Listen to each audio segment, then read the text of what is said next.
नमस्ते बच्चों। आपने कभी भी अपने लाइफ में एक्सपीरियंस किया है कि आपको पेट में कुछ अच्छा नहीं महसूस हो रहा है या आपको पेट में ऊपर की तरफ दर्द कर रहा है या आपको ऐसा लगता है कि पेट बहुत फूला फूला सा है, पेट में बहुत गैस भर गई है या आपको उल्टी जैसा लगता है या आपको बहुत ज्यादा डकार आती है, एसिड वाला खाना चेस्ट में आ जाता है जिसकी वजह से चेस्ट में जलन होने लगती है या आपको खाना खाने के बाद ऐसा महसूस होता है कि पेट जल्दी भर गया, थोड़ा खाने पे पेट जल्दी भर गया या आपको खाना खाने के बाद ऐसा लगता है कि पेट तुरंत फुल हो गया है या आपको भूख नहीं लग रही है या बार बार डकार आ रही है। Yes my dear students, my name is doctor Vaibhav Awasthi और आज मैं आपको ये सारी बातें गाइड करूंगा under the title of dyspepsia. Dyspepsia को हम लोग इंडाइजेशन भी बोलते हैं, इसी को सामान्य भाषा में एसिडिटी की शिकायत बोलते हैं। अब इसको फैंसी लैंग्वेज में स्टमक अपसेट भी बोलते हैं, इसे हार्ट बर्न्स भी बोला जाता है। देखो कैसा नाम रखा है, हार्ट बर्न्स, हिंदी में दिल जले। अब ये दिल नहीं जलता है, हमारे हार्ट के पीछे जो खाने की जो पाइप होती है जिसे ईसोफेगस बोलते हैं, उसमें बर्निंग सेंसेशन फील होता है। इसीलिए पेशेंट को ऐसा लगता है कि चेस्ट में हार्ट है तो हार्ट में बर्निंग हो रहा है, तो इसलिए इसका नाम रखा गया है हार्ट बर्न्स। इसे पायरोसिस भी बोलते हैं और इसे कार्डाल्जिया भी कहते हैं। बच्चों this lecture is meant for all of my medical students, for MBBS, Ayurveda, homeopathy, dental medicines, as well as for dietitians. It is also meant for paramedical students, Unani medicines, as well as naturopathy and yoga sciences. And yes, for all of my subscribers, those who are following me, ये lecture आपके लिए भी है from general knowledge point of view.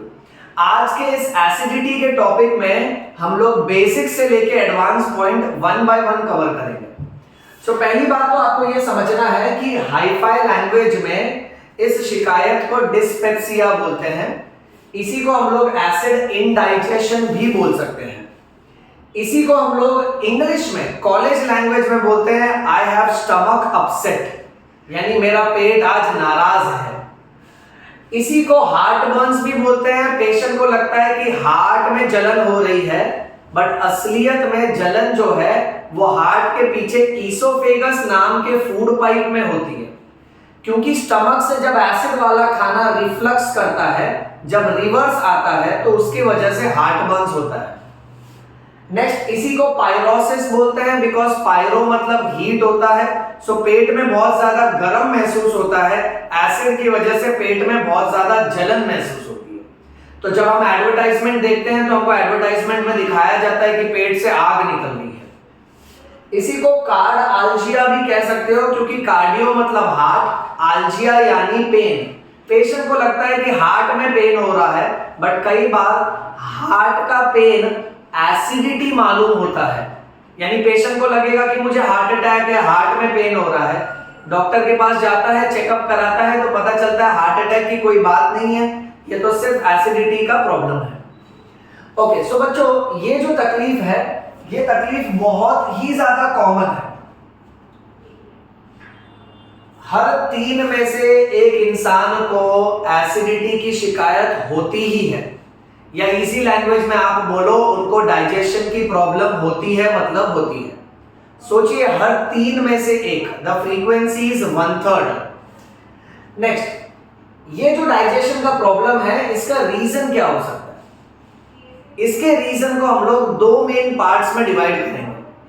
First, अगर किसी को digestion का problem है और उसके बॉडी के अंदर कोई ना कोई स्ट्रक्चरल डिजीज है, यानी कोई ना कोई स्ट्रक्चर में तकलीफ आ गई, जैसे ईसोफेगस में सूजन आ गई, या स्टमक के अंदर कैंसर की गांठ है, या गॉल ब्लैडर के अंदर पथरी हो गई है, अगर इस तरह की शिकायत हुई तो उसे बोलना है ऑर्गेनिक डिस्पेप्सी। बट अगर डॉक्टर ने जांच किया और देखा पेशेंट के डाइजेस्टिव सिस्टम के सारे पार्ट्स नॉर्मल है, स्ट्रक्चर में कोई गड़बड़ नहीं है, तब जाके हम उसको बोलेंगे फंक्शनल डिस्पेप्सिया। याद रखना फंक्शनल डिस्पेप्सिया में there is no organic change inside the body, यानी स्ट्रक्चर में कोई गड़बड़ नहीं है, फंक्शन में कोई ना कोई गड़बड़ है। और जहां स्ट्रक्चर में गड़बड़ होगी that will be organic dyspepsia. अब देखिए कहां-कहां पे गड़बड़ हो सकती है जिसकी वजह से आपको खाना डाइजेस्ट करने में तकलीफ होगी। नंबर 1, एक तो ये जान लो हमारे फूड पाइप को ईसोफेगस बोलते हैं, फिर उसके बाद आता है स्टमक। अब बच्चों बात ऐसी है कि अगर ईसोफेगस में सूजन आ जाए उसे बोलना है ईसोफेजाइटिस, आइटिस यानी इन्फ्लेमेशन। ईसोफेगस में सूजन इसलिए आता है क्योंकि यहां पर एक रिंग होती है, इसे हम कहते हैं कार्डियक स्फिंक्टर। Cardiac sphincter. अब ये स्फिंक्टर बंद हो सकता है और खुल सकता है। तो अगर ये स्फिंक्टर के टोन और पावर में कमजोरी आ जाए, सो जो एसिड वाला खाना यहां पर है, यहां से आगे जाना चाहिए, वो खाना रिवर्स वापस से ईसोफेगस में आता है। इसे हम कहते हैं GERD, that is gastro oesophageal reflux disease. Gastro यानी स्टमक, स्टमक से आपका एसिड वाला खाना वापस से रिवर्स ईसोफेगस में आता है। सो इनडाइजेशन का प्रॉब्लम देखो किसको किसको होगा। एक जिसे ईसोफेजाइटिस है, यानी जिसके ईसोफेगस में सूजन है। नेक्स्ट, ईसोफेगस में सूजन होता है because of gastroesophageal reflux disease, खाना जो है वो रिवर्स आता है। दूसरा रीजन ये किसी के स्टमक के अंदर सूजन हो सकती है, उसे बोलना है गैस्ट्राइटिस, या तो किसी के स्टमक के अंदर छाले पड़ सकते हैं, जैसे मुंह में छाले पड़ते हैं जिसे ओरल अल्सर या माउथ अल्सर बोलते हैं, वैसे अगर किसी के स्टमक या स्मॉल इंटेस्टाइन में छाले पड़ जाएं तो उसको बोलते हैं पेप्टिक अल्सर। नेक्स्ट बच्चों, एक बैक्टीरिया होता है जिसका नाम है H. पाइलोरी, इसका पूरा नाम है हेलिकोबैक्टर पाइलोरी। ये बैक्टीरिया अगर आपके पेट में है तो आपको एसिडिटी की तकलीफ और इंडाइजेशन की तकलीफ होगी। For MBBS students and medical students, you must remember this bacteria is gram-negative bacteria. This bacteria is flagellated and many a times people believe that कि एसिडिटी की प्रॉब्लम ज्यादा डाइट की वजह से होती है, पेट में छाले आने की शिकायत ज्यादा डाइट की वजह से होती है। बट कुछ महान साइंटिस्ट जैसे कि वैलन एंड रॉबर्ट, इन्होंने ढूंढ के निकाला कि ये बैक्टीरिया की वजह से पेट में छाले की शिकायत होती है। So remember this bacteria which is called as helicobacter pylori. Next, किसी को एसिडिटी की तकलीफ इसलिए भी हो सकती है क्योंकि बैकग्राउंड में उसे पेट के किसी भी ऑर्गन का कैंसर हो सकता है, स्टमक का कैंसर, लीवर का कैंसर, गॉल ब्लैडर का कैंसर, या तो फिर उसके गॉल ब्लैडर में स्टोन्स हो सकते हैं। This is called as cholelithiasis, that is gall stones. या तो उसके पैंक्रियास में सूजन है, दैट इज आइटिस, वो भी लंबे समय से, so that is called as chronic pancreatitis. Now let's suppose there is a patient जिसको है ना बार-बार इंडाइजेशन का प्रॉब्लम है, और ये प्रॉब्लम को होके 8 महीने, 1 साल, 2 साल, 2.5 साल हो गए। तो अगर किसी को बार-बार तकलीफ आ रही है इंडाइजेशन की और एसिडिटी की, सो मे बी बैकग्राउंड में इस तरह का स्ट्रक्चरल चेंजेस हो रहा होगा डाइजेस्टिव सिस्टम में, यानी या तो ईसोफेगस पे सूजन है, या तो स्टमक पे सूजन है, या तो पेट में छाले पड़ गए हैं, या तो पेट में बैक्टीरिया हेलिकोबैक्टर पाइलोरी है, या तो फिर कैंसर है, या तो गॉल ब्लैडर में स्टोन्स है, या तो लंबे समय में पैंक्रियास पे सूजन है। तो इसीलिए ऐसी सारी तकलीफ में ढूंढना पड़ता है डॉक्टर को कि भाई किस वजह से इसको इंडाइजेशन की प्रॉब्लम हो रही है। अगर ये सारे रीजन नहीं है तो हम लोग उसे बोलेंगे फंक्शनल डिस्पेप्सिया, जिसमें कोई स्ट्रक्चरल चेंज नहीं है बट फंक्शन में गड़बड़ है। ये उन लोगों में ज्यादा देखा जाता है जिनको नर्वसनेस और एंजाइटी की शिकायत होती है, जो ज्यादा सोच विचार करते हैं, ज्यादा टेंशन लेते हैं, ज्यादा स्ट्रेस में जीते हैं। There is constant overthinking of mind, overactivity and overcrowding of thoughts. इसे हम बोलते हैं साइकोसोमैटिक फैक्टर, जहां आपका साइको यानी माइंड आपके सोमैटिक यानी बॉडी को कंट्रोल करता है। तो अगर आपका माइंड बीमार है आपका माइंड अनकंफर्टेबल है तो आपका डाइजेशन भी अनकंफर्टेबल होगा। इसको दो कैटेगरी में हम लोग ग्रुप करेंगे। पहला है EPS, that stands for epigastric pain syndrome. Epigastric का मतलब होता है हमारे पेट का ऊपर वाला हिस्सा। This is called as epigastric area. So epigastric pain syndrome or it can be postprandial distress syndrome. Post मतलब बाद में, प्रैंडियल यानी मील्स। सो खाना खाने के बाद पेशेंट को डिस्ट्रेस, पेशेंट को तकलीफ होने लगती है पेट में, या तो पेट के ऊपर के हिस्से में दुखता है। ये उन लोगों में कॉमन है जो ज्यादा सोच विचार करते हैं, स्ट्रेस वाली जिंदगी जीते हैं। नेक्स्ट, एसिडिटी की तकलीफ जो है, इंडाइजेशन की जो तकलीफ है, वो डाइट के वजह से भी हो सकती है। सोचो दोस्तों, अगर इफ इन केस आप ज्यादा खाना खा लेते हो, जैसे कि अगर आप शादी में जाते हो तो आप अल्टीमेटली क्या करते हो, आप जरूरत से ज्यादा खाते हो, स्टमक भर जाता है, फिर भी आप क्या करते हो, आप ईसोफेगस को भरने की कोशिश करते हो। ईसोफेगस भी भर जाता है, फिर आप खुद को क्या समझाते हो कि आइसक्रीम तो कहीं ना कहीं से सरक जाएगी, सो आइसक्रीम तो बनता है। सो हम ज्यादा से ज्यादा खाते हैं। देखो, एक होता है ईटिंग, दूसरा होता है ओवर ईटिंग, फिर उसके ऊपर आता है ठूसना। सो यहां पर जो ज्यादा ठूसता है उसे डाइजेशन की प्रॉब्लम होगी। नेक्स्ट, जो फटाफट खाना खा लेता है, खाना को चबाया करो अच्छे से, जो फटाफट खाना खाता है उसको भी इंडाइजेशन की प्रॉब्लम होती है। जो बहुत ज्यादा फैट्स खाता है, ये हम लास्ट में देखेंगे। एसिडिटी के डाइट में हमको क्या नहीं खाना चाहिए, हमको बर्गर, हमको पिज्जा, कॉफी नहीं पीना चाहिए, अल्कोहल नहीं पीना चाहिए, ज्यादा चाय नहीं पीना चाहिए, सिगरेट बीड़ी स्मोकिंग नहीं करना चाहिए, ज्यादा कांदा नहीं खाना चाहिए, फ्रेंच फ्राइज नहीं खाना चाहिए, पेप्सी, कोको कोला, माजा, मिरिंडा, सॉफ्ट ड्रिंक्स नहीं पीना चाहिए, ज्यादा मीठा नहीं खाना चाहिए। अगर आप ज्यादा तेल, तीखा, अचार, पापड़, चटनी ये सब खाते हो, आपको तकलीफ होगी, मतलब होगी। एसिडिटी और डाइजेशन के मामले में आपको ग्रीन लीफी वेजिटेबल्स खाना चाहिए, हरी सब्जी खानी चाहिए, जैसे कि कॉलीफ्लावर, जैसे कि पालक, जैसे कि दूधी, जैसे कि मेथी, ये सब का सब आपको ज्यादा से ज्यादा कंज्यूम करना चाहिए। आपको गाजर खाना चाहिए, आपको मटर, वटाना खाना चाहिए, ब्राउन राइस खाना चाहिए, बनाना यानी केला खाना चाहिए। तो ये आपको डाइट के हिसाब से सूट करता है। सो गलत डाइट खाने की वजह से गड़बड़ हो जाती है। अगर आप डाइटिशियन के स्टूडेंट है, आप देख रहे हैं, आपको हमेशा अपने क्लाइंट को समझाना है that anything that you eat, anything that you put into your body either prevents a disease or supports a disease। आप जो भी कुछ खाते हैं या तो किसी ना किसी बीमारी को रोकेगा या तो किसी ना किसी बीमारी की वजह बन जाएगा। इसलिए जो भी आप कुछ खाओ बहुत सोच समझ के खाओ, ज्यादा जंक फूड्स और फास्ट फूड्स नहीं खाना चाहिए, बिकॉज इनडाइजेशन की तकलीफ होती है। नेक्स्ट, इनडाइजेशन की तकलीफ उन लोगों में भी होती है जो लोग बहुत ज्यादा तीखा खाते हैं, जो लोग अल्कोहल और कॉफी बहुत ज्यादा पीते हैं, इनफैक्ट जो लोग बहुत ज्यादा पेन किलर टैबलेट्स खाते हैं।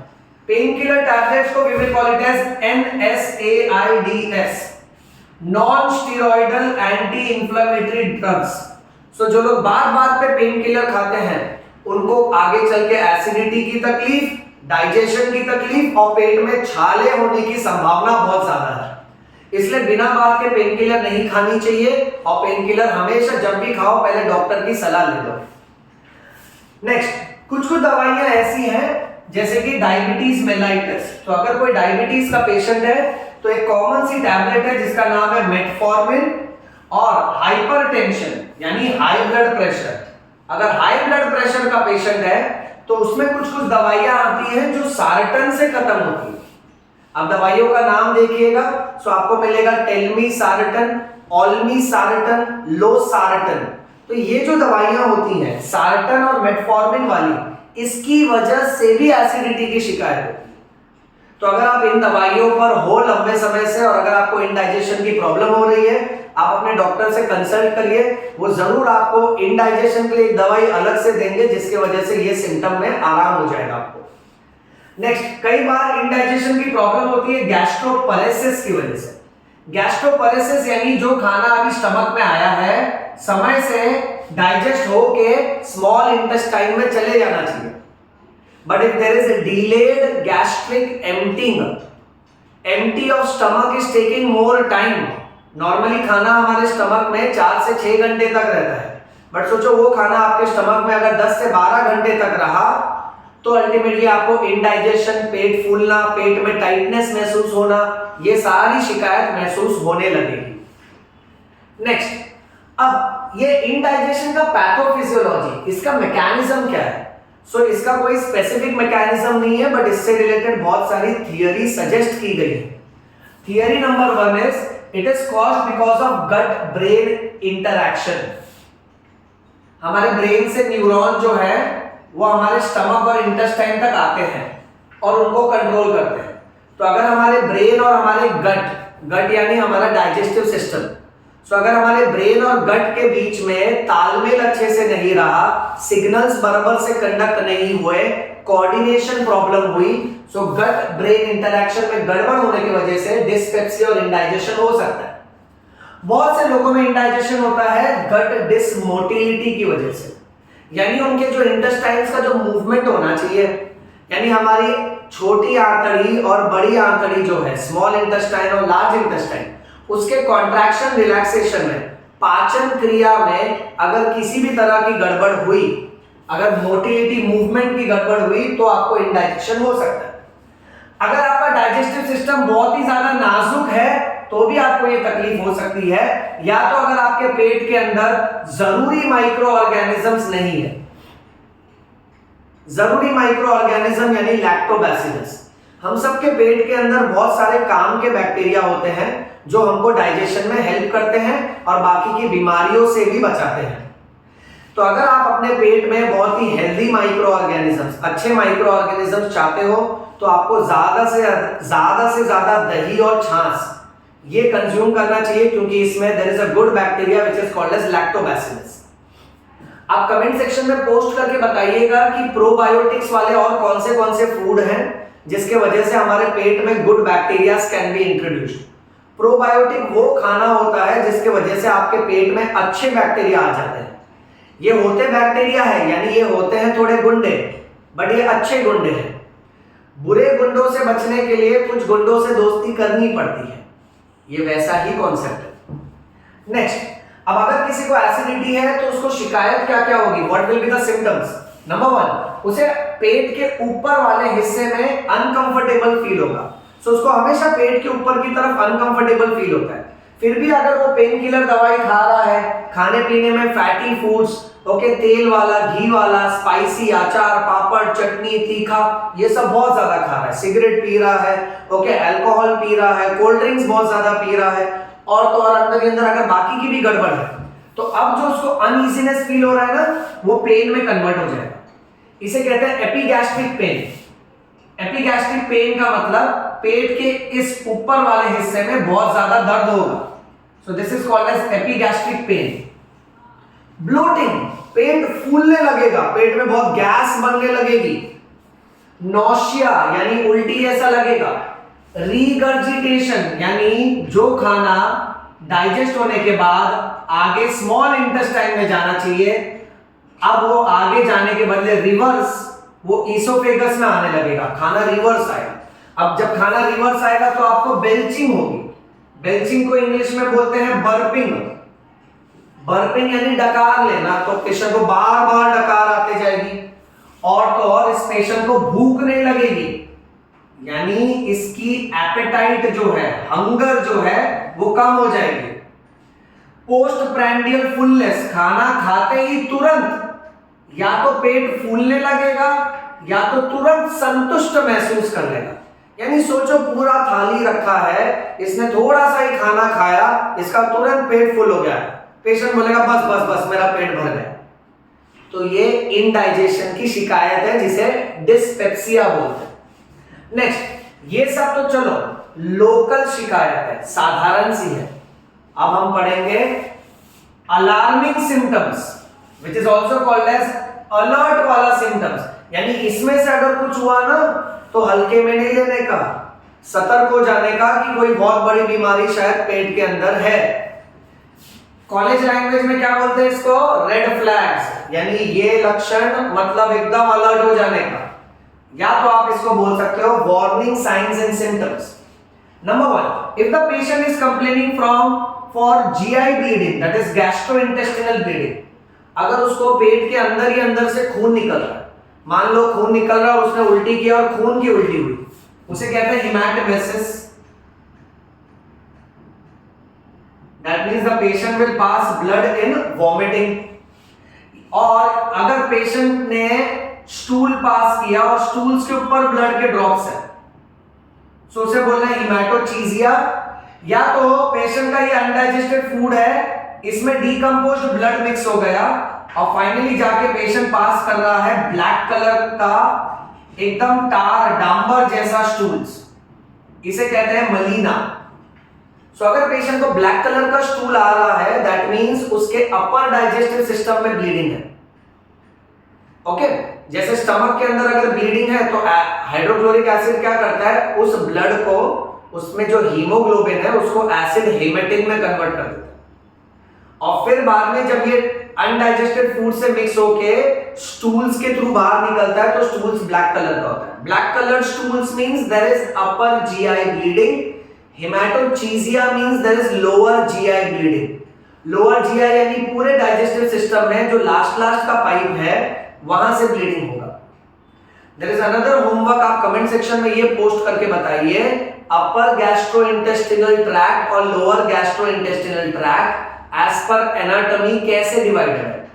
कहां तक के पाइप को आप अपर गैस्ट्रोइंटेस्टिनल ट्रैक्ट बोलोगे और कहां से लेके कहां तक आप उसको लोअर गैस्ट्रोइंटेस्टिनल ट्रैक्ट बोलोगे, ये एक्स्ट्रा होमवर्क है, कमेंट सेक्शन में पोस्ट करिएगा। नेक्स्ट, अब अगर किसी को एसिडिटी और डाइजेशन की प्रॉब्लम है और उसके पेट में से खून आ रहा है, उसका वजन बहुत ज्यादा कम हो रहा है, समय के साथ साथ उसको खाना निगलने में तकलीफ हो रही है, if there is a difficulty in swallowing, patient कह रहा था पहले मैं कड़क चीज निकलता हूं ना सर तो पेट में अच्छा नहीं लगता है, कुछ चेस्ट में भी अच्छा नहीं लगता है, फिर बोलता है सर अभी तो सॉफ्ट खाना भी निकल रहा हूं तो भी तकलीफ हो रहा है, फिर 6 महीने बाद 1 साल बाद आके बोलता है सर पानी निकल रहा हूं तो भी तकलीफ होता है। तो ऐसे टाइम पे इसका डिफिकल्टी इन swallowing बढ़ते ही जा रहा है। That's why this is called as progressive dysphagia. कभी कभी कुछ पेशेंट को बार बार उल्टी आने लगती है, परसिस्टेंट वॉमिटिंग, आयरन की कमी, विटामिन B12 की कमी, या तो फिर पेट के ऊपर वाले हिस्से में एक गांठ जैसा स्ट्रक्चर फील होता है। तो ये सब है अलार्मिंग सिम्टम्स। यानी अगर आप डॉक्टर को जाके बोलते हो कि मुझे पेट में दर्द कर रहा है, उल्टी जैसा लग रहा है, ओके, डकार आ रही है, तो डॉक्टर आपका कोई रिपोर्ट नहीं करवाएगा, आपको डायरेक्ट दवाई दे देगा, क्योंकि ये हल्के फुल्की शिकायत है। These are mild symptoms but these are severe symptoms. अगर आप उसको ये बोलते हो कि मुझे एसिडिटी की तकलीफ है, इंडाइजेशन की प्रॉब्लम है, 2 साल से बहुत डकार आती है, पेट में दर्द होता है, छाती में जलन होता है, बट फिर डॉक्टर ने ये पाया कि आपका विटामिन B12 कम है, आयरन की कमी है, या तो आपको खाना निगलने में तकलीफ हो रही है, आपका वजन कम हो रहा है, इसमें से अगर आपको कोई सिम्टम आया, दैट मींस आपके पेट के अंदर जरूर कोई ना कोई बड़ी बीमारी बन रही है और इससे पहले ये बीमारी आगे बढ़े हमको उस पेशेंट की मदद करनी चाहिए।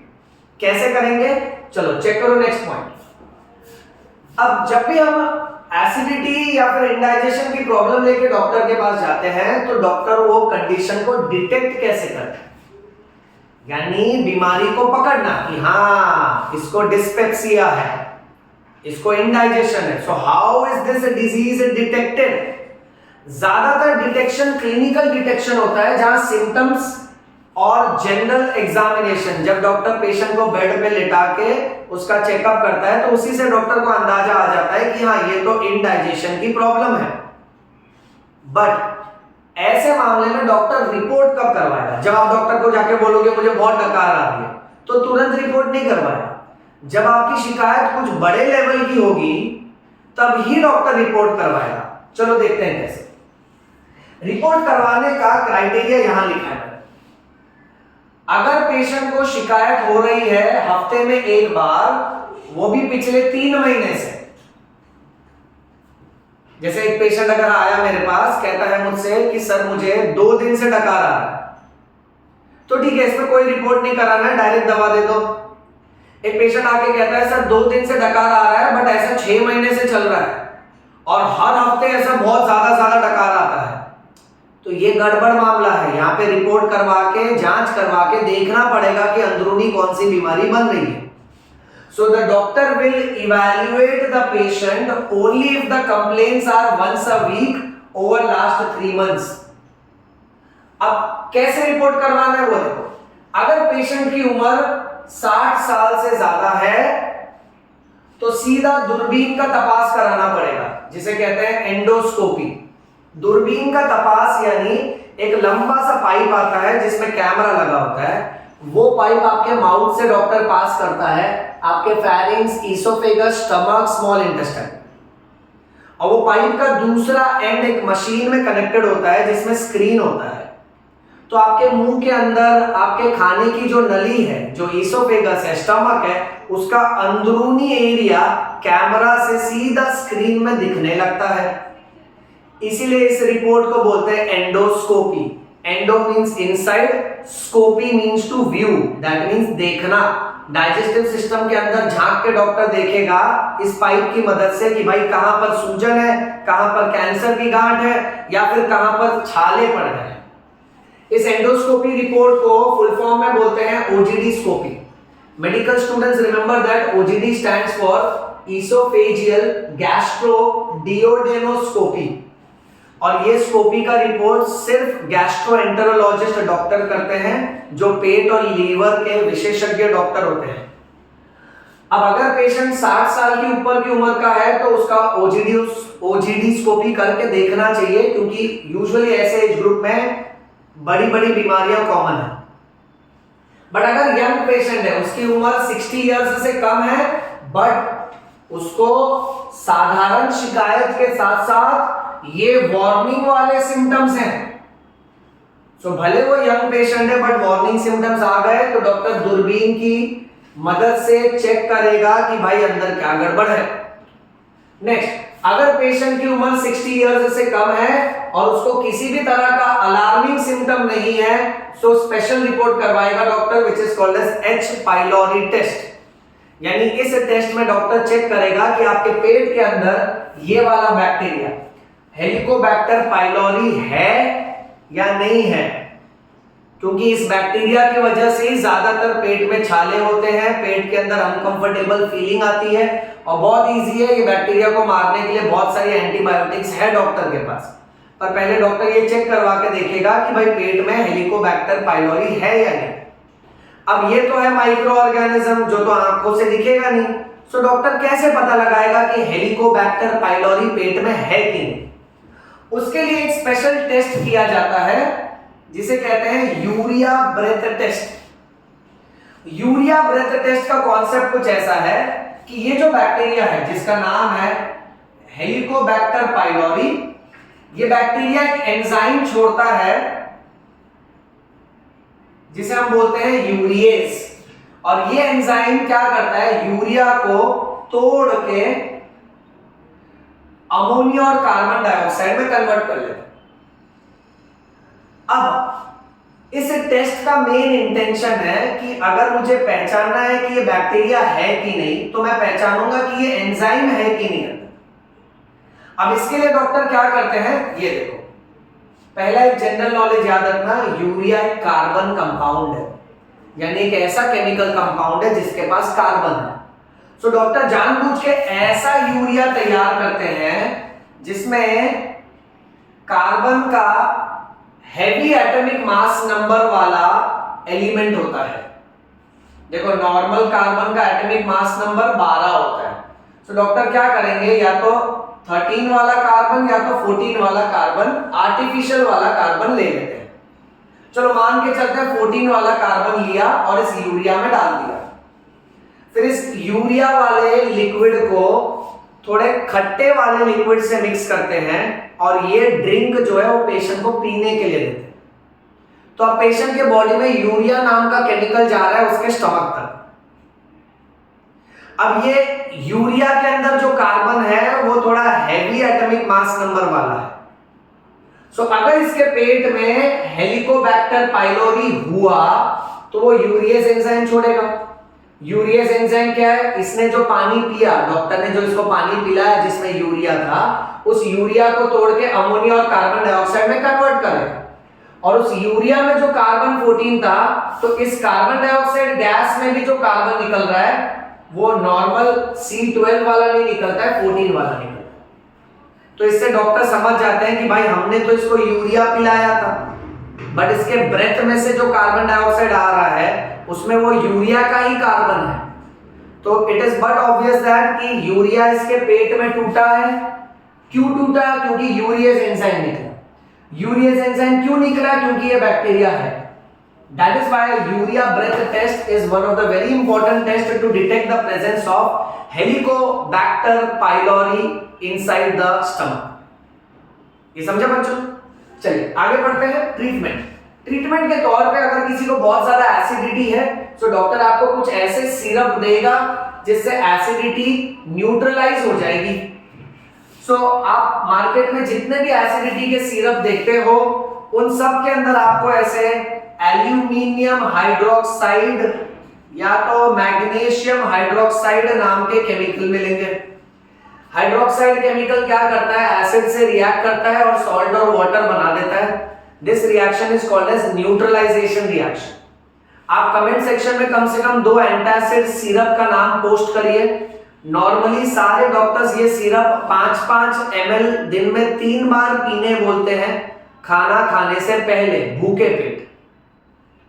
एंटासिड सिरप दिया जा सकता है या तो फिर पेशेंट को टैबलेट दे सकते हैं जिसे हम कहते हैं हाइड्रोजन रिसेप्टर एंटागोनिस्ट। हमारे स्टमक के अंदर ऐसे बहुत सारे हाइड्रोजन वाले रिसेप्टर्स होते हैं जो हिस्टामीन नाम के केमिकल के साथ रिएक्ट करते हैं, उसके वजह से हाइड्रोक्लोरिक एसिड बनता है। अब डॉक्टर्स के पास ऐसी बहुत सारी टैबलेट्स होती हैं जो ये हाइड्रोजन रिसेप्टर्स को ब्लॉक कर देते हैं। एंटागोनिस्ट यानी इसको काम करने नहीं देते, इसके काम के खिलाफ है। ये समझे बच्चों? इसमें से सबसे कॉमन दवाई है रैंटैक, जिसको रैनिटिडिन के नाम से बेचा जाता है। आप इस बारे में भी पढ़िएगा। रैनिटिडिन, ओके, ये जितनी भी दवाइयां हैं जो टिडिन से खत्म होती हैं, जैसे रैनिटिडिन, वो क्या करती हैं? हाइड्रोजन रिसेप्टर्स को ब्लॉक करती है। देन सबसे कॉमन ना आपको जब भी एसिडिटी की दवाई मिलती है टैबलेट के रूप में, अब ये वाले हाइड्रोजन रिसेप्टर ब्लॉकर्स इतने यूज नहीं किए जाते। आज के जमाने में ज्यादा से ज्यादा PPI, proton pump inhibitor use किए जाते हैं। इन दवाइयों का नाम प्रेजोल से खत्म होता है। रेबेप्रेजोल, ओमेप्रेजोल, पैंटेप्रेजोल, पैन 40, ओके, 40 मिलीग्राम पैंटेप्रेजोल, इसका इंजेक्शन टैबलेट मार्केट में बहुत कॉमन है। आप प्रोटॉन पंप इनहिबिटर से रिलेटेड और प्रेजोल वाली दवाइयों का नाम कमेंट सेक्शन में पोस्ट करें। ये दवाइयां क्या करती हैं? ये अल्टीमेटली प्रोटॉन पंप को इनहिबिट कर देती है, ओके, जिसके वजह से पेशेंट को शिकायत में, कंप्लेंट्स में आराम महसूस होता है। लास्ट, डॉक्टर आपको अगर गैस की तकलीफ है तो एंटी फ्लैचुलेंट टैबलेट देगा। चलो एक हिंट दे देता हूं। एक टैबलेट है फ्लैट्यूना। इस टैबलेट के अंदर फटाफट गूगल करो, देखो इस टैबलेट के अंदर का कंटेंट क्या है। ओके, इसके अंदर 2 मेन कंटेंट है। ये बहुत ही अच्छी टैबलेट है। यूजुअली डॉक्टर्स इसको प्रिस्क्राइब करते हैं उन मामले में जहां पे पेशेंट को बहुत ज्यादा गैस की शिकायत होती है। मेडिकल बुक्स में ये लिखा है कि अगर पेशेंट का पेट फूल रहा है, पेट बहुत टाइट लग रहा है उसे, उसके वजह से पेट में दर्द हो रहा है, तो ये टैबलेट दी जाती है। इसके 2 कंटेंट क्या है और कंटेंट का काम करने का तरीका क्या है, कमेंट सेक्शन में मुझे बताइएगा। This will make me feel connected so that I will come up with more lectures with further interactions with you. Next, last point, क्या खाना है क्या नहीं खाना है वो तो मैंने आपको बता दिया। अब बच्चों आप लोग फटाफट इसका स्क्रीनशॉट ले लीजिए। मैंने बहुत कम पॉइंट्स में बहुत सारे पॉइंट्स कवर किए हैं। अगर आपको मेडिकल कॉलेज में इससे रिलेटेड ब्रीफ आंसर आता है, ये पॉइंटर्स लिखने का, बाकी थियरी आंसर अपने हिसाब से ही एक्सपांड कर करके पेजेस भरने का। But day to day life में अपने क्लिनिकल प्रैक्टिस में, अगर आप डॉक्टर हैं तो क्लिनिकल प्रैक्टिस में ये सारे पॉइंट्स ध्यान रखिएगा कि कब रिपोर्ट करना है, कब रिपोर्ट नहीं करना है, अलार्मिंग सिम्टम्स क्या क्या है, और उसके एसिडिटी और इंडाइजेशन के कॉजेस क्या क्या है। तो इसका स्क्रीनशॉट ले लीजिए।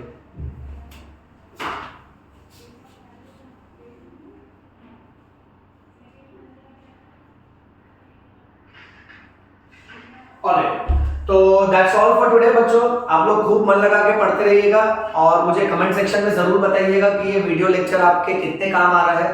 देखिए, बोर्ड पे एक एक वीडियो बनाना बहुत डिफिकल्ट हो जाता है। मैं चाहूंगा कि मैं कोशिश करूंगा I will come up with more technological approach towards making lectures, but for that कैसा है ना कि I will have to make many more arrangements actually.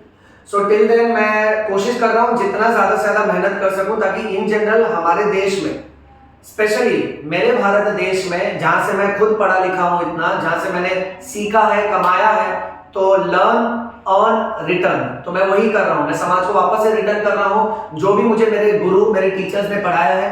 और मैं चाहूंगा कि आप लोग भी ये वीडियो को ज्यादा से ज्यादा शेयर करें, ताकि लोगों को जनरली एसिडिटी, इंडाइजेशन के बारे में पता चले। मेडिकल स्टूडेंट्स, आप लोग भी अपने जूनियर्स को ये वीडियो सेंड करिएगा, सो दैट उनको भी एक अच्छा नॉलेज रहे और उनको सब्जेक्ट में मजा आए। So that's all for today. जय हिंद, प्यार बरसाते रहिएगा।